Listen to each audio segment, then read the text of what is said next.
कैसे होंगे जाबाज और जबरदस्त वीडियो की हिस्ट्री देखने लगे हैं। बिस्किट आपको पता है पार्ले जी दुनिया का सबसे फेमस यही बिस्किट ही है, तो इसके बारे में थोड़ा सा देखते हैं। नंबर 1 बिस्किट देखने लगे, उसकी हिस्ट्री देखने लगे हैं जबरदस्त वीडियो के साथ। हेलो जी दोस्तों, क्या आपको पता है बिस्किट्स को हिंदू धर्म के लोग खाने से दूर भागते थे, पर क्यों ये तो हम आगे जानेंगे। लेकिन पार्ले जी ने आने के बाद लोगों की मानसिकता को बदला और अब यह हम सभी के दिलों पर राज करता है। तो दोस्तों, सुबह की चाय से लेकर ऑफिस की गॉसिप्स तक हर कदम पर हमारा साथ देने वाले इस बिस्किट ब्रांड को कैसे एक गरीब टेलर ने बनाया, आज के इस वीडियो में हम सब कुछ डिटेल में जानने वाले हैं। और हाँ, हम यह भी जानेंगे कि कैसे पार्ले ने अपना सीक्रेट फॉर्मूला सभी को बांट दिया और किस तरह इस ब्रांड ने करीब 25 सालों तक अपने बिस्किट के पैकेट का रेट 1 रुपए भी नहीं बढ़ाया। पार्ले जी, शायद ही कोई ऐसा भारतीय होगा जिसने चाय में ये बिस्किट डुबोकर न खाया हो। और हाँ, कमाल की बात तो ये है कि जितना लगाव आपको इस बिस्किट से है ना, उतना ही हमारे मम्मी पापा और दादा दादी को भी है। यही वजह है कि इसे एक बिस्किट नहीं बल्कि एक इमोशन कहा गया है। और इस इमोशन की नींव रखी गई थी ब्रिटिश राज में, जब बिस्किट्स खाना हम भारतीयों के लिए एक सुनहरे सपने से ज्यादा कुछ भी नहीं था। लेकिन वो कैसे, इसे समझने के लिए हमें लेट 19th सेंचुरी में चलना होगा। एक्चुअली उस टाइम पर मार्केट में गिने चुने कुछ बड़े बड़े दुकानों में बिस्किट से भरा हुआ एक खास किस्म का चौकोर सा दिखने वाला यह टीन का डिब्बा मिलता था, जिस पर बड़े बड़े टेक्स्ट में लिखा होता था हंटले एंड पामर्स। इस डिब्बे को दुकान से खरीदकर सीधे अंग्रेजों के महल में पहुंचा दिया जाता था, जिसे बड़े बड़े अंग्रेजी अफसर सुबह और शाम की चाय की चुस्कियों के साथ में एंजॉय किया करते थे। और इंडियंस उसे दूर से ही देखकर सोचा करते थे कि आखिर ये कौन सी नई इजाद है। जल्दी ये बिस्किट्स हमारे राजा महाराजा और कुछ अमीर इंडियंस के घरों तक भी पहुंच गए, लेकिन इनकी कीमत इतनी ज्यादा थी कि मिडिल क्लास या गरीब लोग इसे खरीदने के बारे में सोचने से भी कतराते थे। अब ये बिस्किट अमीरों की चाय का साथी तो बन गया था, लेकिन बहुत से अपर क्लास हिंदू जो इसे अफोर्ड तो कर सकते थे, फिर भी अपने घर में लाने या फिर खाने से दूर भागते थे, क्योंकि इन बिस्किट्स को बनाने के लिए बेकर्स अंडे का इस्तेमाल किया करते थे। लेकिन बाद में इस समस्या का समाधान लेकर आए लाला राधा मोहन, जिन्होंने 1998 के दौरान दिल्ली में हिंदू बिस्किट्स नाम की एक कंपनी की शुरुआत की, जिसका मकसद हिंदुओं के बीच बिस्किट्स को पॉपुलर बनाना था। इस काम के लिए कंपनी ने सिर्फ ब्राह्मणों और अपर कास्ट के हिंदुओं को ही हायर किया, ताकि उनके बिस्किट्स कास्ट कॉन्शियस हिंदुओं की नजर में भी एक्सेप्टेबल हो सके। पहले ही साल में कंपनी ने अपने बिस्किट्स का एडवर्टीजमेंट दिया, जिसमें बताया गया था कि बिस्किट्स की बेकिंग से लेकर पैकेजिंग तक का पूरा काम सिर्फ अपर क्लास हिंदुओं के हाथों से ही किया जाता है। साथ ही इन बिस्किट्स को सिर्फ दूध से तैयार किया जाता है और पानी का एक भी कतरा नहीं मिलाया जाता। लेकिन हिंदू बिस्किट्स की बढ़ती हुई पॉपुलैरिटी के बाद से कई और लोगों ने भी इस नाम के बिस्किट्स को बेचना शुरू कर दिया, जिससे कि असली हिंदू बिस्कुट को काफी नुकसान हुआ और वो ब्रिटानिया कंपनी के साथ में मर्ज हो गया। हालांकि दोस्तों, मार्केट में इतनी सारी कॉपीज आने के बाद भी बिस्किट्स के प्राइस में कभी भी इतनी कमी नहीं आई कि वो गरीब के हाथों में पहुंच पाए। फिर आया 7 अगस्त 1905 का दिन, जब गांधी जी के नेतृत्व में स्वदेशी आंदोलन की नींव रखी गई और लोगों ने विदेशी चीजों का बाइकआउट करके अपने देश में बनी हुई चीजों को अपनाना शुरू कर दिया। साथ ही इस मूवमेंट को सपोर्ट करने के लिए कई भारतीय लोगों ने लोकल बिजनेसेस भी शुरू किए, ताकि फॉरेन प्रोडक्ट्स पर डिपेंडेंसी को कम किया जा सके। और दोस्तों, इसी बीच गुजरात के एक टेलर मोहनलाल दयाल जी भी इस आंदोलन से इतने प्रभावित हुए कि उन्होंने भी स्वदेशी आंदोलन में उतरने की इच्छा जताई, जिसके लिए उन्होंने सोचा कि क्यों ना देश में अपनी खुद की टॉफी और चॉकलेट की कंपनी खोली जाए, क्योंकि इसके जरिए वो अंग्रेजों को फाइनेंशियली नुकसान तो पहुंचा ही सकते थे, साथ ही इन टॉफीज का टेस्ट उन गरीब बच्चों तक भी पहुंचा सकते थे, जो कि इसे अमीर बच्चों के हाथों में देखकर सिर्फ ललचा कर रह जाते थे। लेकिन यहाँ पर सबसे बड़ा सवाल था कि आखिर इन टॉफीज को बनाए कैसे, क्योंकि उस टाइम तक इंडिया में कोई भी ऐसा रिसोर्स अवेलेबल नहीं था जहाँ से वो इसे बनाने का तरीका सीख सके। इसीलिए मोहनलाल दयाल ने एक बहुत बड़ा फैसला लिया और इस काम को सीखने के लिए 1929 में जर्मनी चले गए। कुछ समय तक वहाँ उन्होंने टॉफी मेकिंग टेक्निक सीखी और जब इंडिया वापस आने लगे तो अपने साथ एक टॉफी बनाने वाली मशीन भी लेकर आए। मोहनलाल दयाल ने वापस आने के बाद से मुंबई के विले पार्ले इलाके में एक पुरानी बंद पड़ी फैक्ट्री को खरीदा और यहीं पर अपने मशीन्स को फिट किया। शुरुआत में कंपनी में सिर्फ 12 लोग काम करते थे, जो कि मोहनलाल के फैमिली मेंबर्स ही थे, और अपनी कैपेबिलिटीज के अकॉर्डिंग इनमें से किसी ने मैनेजर का पद संभाल लिया, किसी ने टॉफी मेकर का और कोई पैकेजिंग एंड सप्लाई को देखने लगा। अब शुरुआत में किसी ने भी इस बात पर ध्यान नहीं दिया कि कंपनी का कोई नाम भी होना चाहिए, और इसीलिए काफी समय के बाद इसकी लोकेशन यानी विले पार्ले के नाम पर ही कंपनी का नाम पार्ले रखा गया। इस कंपनी का पहला प्रोडक्ट था एक ऑरेंज कैंडी, जो कि उस टाइम पर काफी पॉपुलर हुआ था। लेकिन दोस्तों मार्केट में अफोर्डेबल बिस्किट्स न होने की वजह से मोहनलाल दयाल ने इस गैप को फिल करने की सोची और साल 1939 में पार्ले ने पहली बार अपने बिस्किट्स को मार्केट में उतारा, जिसका नाम रखा गया था पार्ले ग्लूको। सस्ते दाम और अच्छे क्वालिटी की वजह से ये बिस्किट बहुत जल्द लोगों के बीच काफी पॉपुलर हो गया और सेकेंड वर्ल्ड वॉर के दौरान भी इंडियन एंड ब्रिटिश दोनों ही आर्मी ने इस बिस्किट को खूब कंज्यूम किया था। जब 1947 में भारत आजाद हुआ तो उस समय अचानक से गेहूं की कमी हो गई, जिसके चलते पार्ले को अपने ग्लूको बिस्किट के प्रोडक्शन को रोकना पड़ गया, क्योंकि इसका मेन इंग्रेडिएंट ही गेहूं था। लेकिन बाद में इस संकट से उबरने के लिए पार्ले ने जौ से बने हुए बिस्किट्स बनाना शुरू किया और एक एडवर्टीजमेंट में स्वतंत्रता सेनानियों को नमन करते हुए अपने कंज्यूमर्स से अपील की कि जब तक गेहूं की सप्लाई नॉर्मल नहीं हो जाती तब तक जौ से बने बिस्किट्स का इस्तेमाल करें। खैर बाद में हालात नॉर्मल हो गए और पार्ले फिर से जौ की जगह गेहूं का इस्तेमाल करने लगा। अब अगले कुछ सालों तक तो सब कुछ ठीक ठाक चलता रहा, लेकिन 1960 के करीब कई सारी और भी कंपनीज ने ग्लूको बिस्किट के नाम से ही अपने बिस्किट्स को लॉन्च करना शुरू कर दिया।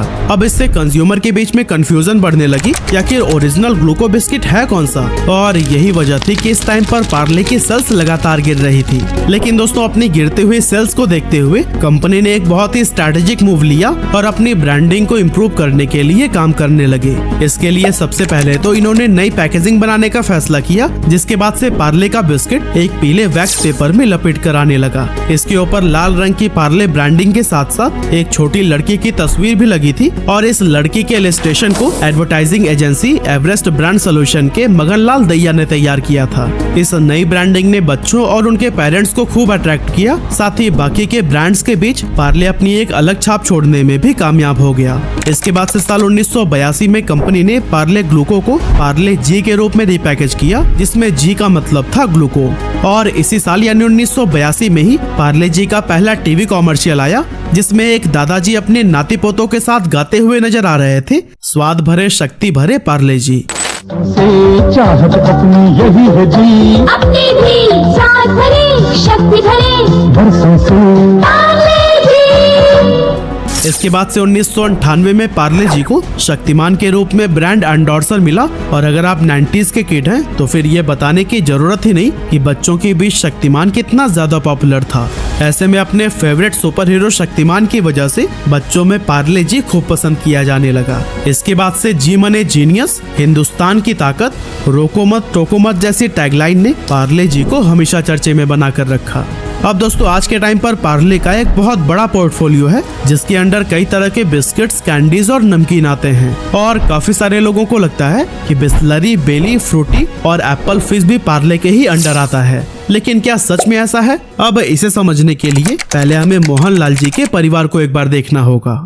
एक्चुअली मोहनलाल जी के 5 बेटे थे, जिनमें से बड़े बेटे जयंती लाल चौहान ने पारिवारिक बिजनेस से अलग होने का फैसला किया और उन्होंने पार्ले एग्रो की शुरुआत की, और आज बेली, फ्रूटी और एप्पी फिज जैसे पॉपुलर प्रोडक्ट्स इसी कंपनी के अंडर आते हैं। 1970s के दौरान जयंती लाल चौहान ने अपने इस बिजनेस को अपने 2 बेटों प्रकाश चौहान और रमेश चौहान में स्प्लिट कर दिया था, जिसके बाद से पार्ले एग्रो प्रकाश चौहान के हाथों में आ गई और रमेश चौहान के अंडर बिस्लरी ब्रांड आता है। इस तरह से जयंती लाल चौहान के परिवार से अलग होने के बाद पार्ले प्रोडक्ट्स के मालिक बने मोहनलाल जी के 4 बेटे मानिकलाल, पीताम्बर, नरोत्तम और कांतिलाल चौहान। अब दोस्तों शुरुआत में तो पार्ले अपने सस्ते और अच्छे क्वालिटी की वजह से बिस्किट मार्केट को पूरी तरह से डोमिनेट कर रहा था, लेकिन हैरानी की बात तो यह है कि करंट सिनारियो में भी पार्ले का इंडिया में 40% से ज्यादा मार्केट शेयर है, जो कि किसी भी बिस्किट ब्रांड में सबसे ज्यादा है। ऐसे में यह जानना काफी इंटरेस्टिंग है कि करीब 100 साल बाद भी मार्केट को डोमिनेट करने के लिए पार्ले ने कौन कौन सी टैक्टिक्स को अपनाया। तो दोस्तों असल में कंपनी के पास पार्ले जी के रूप में एक हीरो प्रोडक्ट तो है ही, लेकिन इसमें मिली भारी सफलता के बावजूद कभी भी ये हाथ पर हाथ रखकर नहीं बैठे। कंपनी ने बहुत पहले ही मार्केट पर रिसर्च करके लोगों की पसंद और नापसंद को समझना शुरू कर दिया था। जब इन्होंने अपने पार्ले ग्लूको बिस्किट को लॉन्च किया था तो उसी दौरान उन्हें एहसास हो गया था कि जरूरी नहीं है कि मीठी चाय के साथ हर किसी को मीठे बिस्किट से पसंद आए, बल्कि काफी सारे लोग चाय से नमकीन खाना पसंद करते हैं। इसीलिए 1938 में पार्ले ने मोनाको बिस्किट को भी लॉन्च कर दिया था। बच्चों और यंगस्टर्स को अट्रैक्ट करने के लिए 1956 में कंपनी ने पार्ले चीजलिंग्स को भी लॉन्च किया था, जो कि एक बहुत यूनिक प्रोडक्ट था और इसके छोटे छोटे स्क्वायर शेप वाले नमकीन उस टाइम पर खूब पॉपुलर हुए थे। इसके बाद से 1963 में पार्ले अपनी टॉफी लेकर आया किस्मी। इसे आप में से भी काफी सारे लोगों ने खाया ही होगा। 1966 में पार्ले ने पॉपिंस को लॉन्च किया, जिसकी रंग बिरंगे कैंडीज बच्चों के बीच खूब पसंद की गई। इसके अलावा पार्ले ने Melody, Crack Jack, 2020 Magix, Milk Shakti, Mango Bite, London Dairy और हाइड एंड सीक की तरह ही कई सारे प्रोडक्ट्स को मार्केट में उतारा, जो कि काफी पसंद किए गए और इनकी मदद से पार्ले इंडिया के बिस्किट मार्केट पर अपना कब्जा जमाने में कामयाब हो गया। साल 2012 तक पार्ले 40 लाख दुकानों के जरिए अपने प्रोडक्ट्स को बेचा करता था और 2013 में पार्ले जी का टर्नओवर 5000 करोड़ रुपए से भी ज्यादा का हो गया था। और दोस्तों, कोरोना के टाइम पर जो लॉकडाउन हुआ था उसमें भी पार्ले जी को बहुत ज्यादा फायदा मिला और कंपनी का टर्नओवर बढ़कर 8000 करोड़ रुपए को भी क्रॉस कर गया। आज पार्ले जी वर्ल्ड का लार्जेस्ट सेलिंग बिस्किट ब्रांड है, जो हर महीने 1 अरब बिस्किट्स के पैकेट्स बनाता है और हर 1 सेकेंड में ऑन एन एवरेज 4551 पार्ले जी के पैकेट्स कंज्यूम कर लिए जाते हैं। तो दोस्तों, एक टाइम पर पार्ले जी के बिस्किट्स की डिमांड इतनी ज्यादा बढ़ गई थी कि कंपनी उतने बिस्किट्स बना ही नहीं पा रही थी। ऐसे में पार्ले ने एक बहुत ही स्मार्ट डिसीजन लेते हुए लोकल बेकरीज के साथ में हाथ मिला लिया। इसके बाद से कंपनी ने उन बेकरीज को अपने बिस्किट्स का सीक्रेट फार्मूला दे दिया, जिसकी वजह से बिस्किट्स की बेकिंग को लेकर कंपनी से लोड तो कम हुआ ही, साथ ही ऑटोमेटिकली एक स्ट्रॉन्ग सप्लाई चेन भी क्रिएट हो गई, क्योंकि जिस दुकान से पार्ले बिस्किट्स खत्म होते थे वहाँ उनके नियरेस्ट बेकरी से तुरंत ही नए पैकेट्स पहुँचा दिए जाते थे। अब ये स्ट्रैटेजी कुछ समय तक तो बहुत अच्छी काम करती रही, लेकिन बाद में जब मैसिव ऑर्डर्स आने लगे तो फिर कंपनी का ध्यान प्रोडक्शन बढ़ाने पर ज्यादा रहने लगा। अब दोस्तों, ज्यादा प्रोडक्शन के लिए उन्हें ज्यादा रॉ मटेरियल्स की जरूरत थी, जिसे बल्क में परचेज करने पर काफी डिस्काउंट मिल जाता था। और दोस्तों, कुछ इसी तरह का फायदा पार्ले जी को भी मिला और बल्क प्रोडक्शन के बाद में उनका प्रॉफिट बहुत ज्यादा इंक्रीज हो गया। अब मार्केट में बहुत बड़ी संख्या में ऐसे लोग थे जो कि पार्ले जी के दीवाने थे और शॉपकीपर्स भी स्टॉक खत्म होने के पहले ही ऑर्डर देने के लिए परेशान हो जाते थे। इन बिस्किट्स की डिमांड जिस तेजी से इंक्रीज हो रही थी, इनकी जगह कोई दूसरी कंपनी होती तो पहला काम यही करती कि सबसे पहले अपने प्रोडक्ट के प्राइस को बढ़ा देती, लेकिन पार्ले जी ने ऐसा नहीं किया। आज से 85 साल पहले ही अपने शुरुआती समय में भी सबसे सस्ता बिस्किट था और आज भी सबसे सस्ता ही है। और कमाल की बात तो यह है कि पिछले 25 सालों में महंगाई कहां से कहां पहुंच गई है। जैसे कि 1998-99 में पेट्रोल की प्राइस 25 रुपए पर लीटर हुआ करती थी, जो कि आज 105 रुपए के आसपास हो गई है। लेकिन इन 25 सालों में पार्ले जी ने अपने बिस्किट्स के प्राइस को 1 रुपया भी नहीं बढ़ाया था। ऐसे में आपको लग रहा होगा कि आजकल के स्टार्टअप्स की तरह पार्ले भी अपने पैसे बर्न कर रहा होगा, मगर ये भी सच नहीं है, क्योंकि फाइनेंशियल ईयर 2022 में पार्ले जी ने 256 करोड़ रुपए का प्रॉफिट जनरेट किया था। तो असल में दोस्तों, पार्ले जी बिस्किट के प्राइस तो बढ़ रहे हैं, लेकिन इतने साइलेंटली कि कंज्यूमर को एहसास भी नहीं होता है। एक्चुअली कंपनी बहुत अच्छे से समझती है कि कंज्यूमर्स को एक्स्ट्रा पैसे देना बिल्कुल पसंद नहीं है, क्योंकि एक बार जब इन्होंने अपने बिस्किट पर सिर्फ 50 पैसे बढ़ाए थे तो फिर इनकी सेल ड्रास्टिकली ड्रॉप होने लगी और लोग सड़क पर उतरकर प्रोटेस्ट भी करने लगे थे। ऐसे में पार्ले जी के मैनेजमेंट टीम ने यह डिसाइड किया कि वो बिस्किट के प्राइस को नहीं बढ़ाएंगे, बल्कि उसकी क्वांटिटी को कम करते जाएंगे। इसीलिए पहले जहाँ 4 रुपए में पार्ले जी के 100 ग्राम का पैकेट मिल जाता था, वही आज 5 रुपए में सिर्फ 55 ग्राम ही मिल पाता है।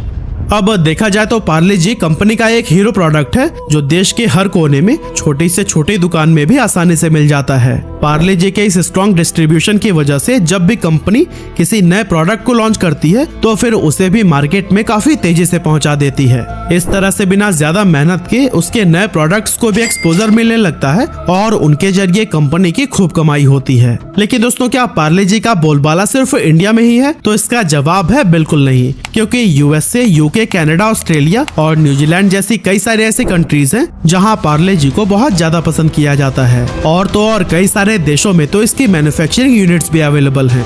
साथ ही हम इंडियंस की तरह ही चाइनीज भी इस बिस्किट के दीवाने हैं, इसीलिए पार्ले जी चाइना में भी सबसे ज्यादा बेचे जाने वाला बिस्किट बन गया है। प्राइस की वजह से बड़ा फेमस, पहले प्राइस ही बढ़ाते हैं, जैसे कि अपनी प्रोडक्ट बढ़ती है उसकी वैल्यू। जी यही बात है। फाइनली व्यूअर्स हमने देख ली वीडियो भाई, और जबरदस्त पार्ले जी से बड़ा कुछ देखने को मिल गया। अभी एक तो उन्होंने कैसे मेंटेन रखी है अपनी प्राइस, सबसे मेन बात कहते हैं उनकी इतनी ज्यादा इसकी डिमांड हो गई थी कि वो फैक्ट्री में बनना ही कम हो गया उनके पास। वो कहते हैं ना बनाने के लिए भी जितनी लाजमात चाहिए होते हैं वो भी इनको मंगाने मुश्किल हो गए। फिर आपको उन्होंने बेकरीज वगैरह के साथ मिल्क स्ट्रेटेजीज बताई गई ना कि किस तरह से ये वर्किंग की इन्होंने, कैसे इतना प्रॉफिट करोड़ों में कमाया, लेकिन फिर भी अपनी प्राइस को उनका क्वांटिटी को कम कर लिया, लेकिन प्राइस हमने नहीं कम करनी है। आज भी अच्छा इंडिया के कहते हैं हर छोटे बड़े देहात गाँव शहर जो भी है ना वहाँ पे जरूर मिलता है पार्ले जी।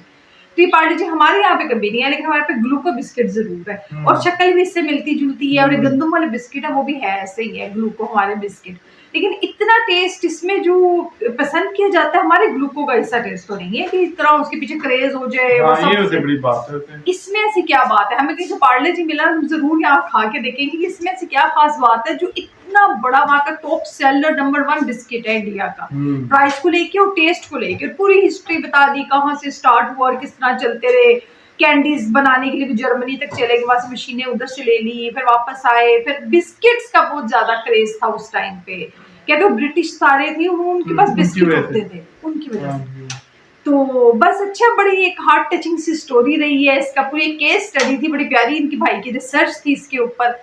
इतना सुना है पार्ले जी बिस्किट का, लेकिन हमारे अभी तक पाकिस्तान तक तो नहीं आया ना पार्ले जी, वरना इंडिया का हम जरूर देख लेते हैं। इतने बड़े मॉल्स में हम फिरते हैं, स्टोर्स में, वहाँ बड़ी होती है बाहर की चीजें, सारी कंट्रीज की होती हैं, लेकिन अभी तक इंडिया का पार्ले जी हमने नहीं देखा। चले जी अभी तक के लिए तो वर्ल्ड नंबर 1 बिस्किट की हमने सारी केस स्टडी देख ली, बड़ा प्यारा लगा, बहुत अच्छा लगा। इसी तरह कोई और वीडियो लेके आते हैं जबरदस्त। तब तक के हमारे चैनल को लाइक और सब्सक्राइब जरूर कर दिया करें, हमें भी मोटिवेशन मिलती है। Thank you ji.